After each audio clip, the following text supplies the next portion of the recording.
ఇంకా తనుజ చాలా బాగుంది. సంజన కూడా తను ఆల్రెడీ మ్యారేడ్ అయిపోయింది కానీ తనుజ అయితే చాలా బాగుంది. ప్రస్తుతానికి అయితే వైల్డ్ ఇంటర్లో మాకు కావాల్సిన మీ రిక్వెస్ట్ అంతా అలాగే చుట్టి పిక్కలు తీసుకొస్తే ఇంకొద్ది నీ టీఆర్పీ ఎక్కడికి తీసుకెళ్తాం. మనసు అంటే అన్ని ఉంటాయి కదా. సో ఉప్పల బాలని అలాగే చుట్టి ఉప్పల బాల ఒక వీడియో పెడితే 10 మిలియన్స్ పోతాయి అన్న.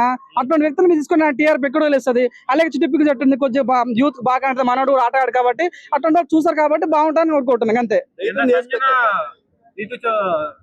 ప్రియాకను శ్రీజకి గట్టిగా ఇచ్చి పడేసింది, మాట్లాడి కూడా చేసింది ఎవరు సంజన ఎలిమినేషన్ లో. అవును గట్టి పాయింట్స్ పెట్టి అదే మీరు నాకైతే అట్లా అనిపిస్తుంది. సంజన భయపడి వెళ్ళిపోతుంది, శ్రీజతో డిపెండ్ చేయలేకపోతుంది. నీతో మాట్లాడమ్మా నీ పక్కకి వెళ్ళిపోతా అంటే నీళ్ళు తాగండి మేడం దగ్గు వస్తుంది కానీ శ్రీజన్ వార్నింగ్ ఇచ్చింది. కానీ శ్రీజ కరెక్ట్ గా వార్నింగ్ ఇచ్చింది అంటే రీతు చౌదరి వార్నింగ్ ఇచ్చిన తర్వాత బిడ్డ బయటకు ఏడ్చింది.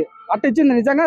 రీతు చౌదరి ఇమ్మానియల్ చాలా గట్టిగా డిపెండ్ చేస్తారు శ్రీజని. కానీ శ్రీజ ఏమనుకుంటే నాకు మంచి మాట్లాడతా, నాకు వాచ్ ఆఫ్ ప్యూరియం ఉంది, నేను డిపెండ్ చేస్తా. ఇక్కడ మాటలతో పని కాదమ్మా, వర్క్ కావాలా, వర్క్ చేసేటానికి వాల్యూ ఉన్నది. ఇక్కడ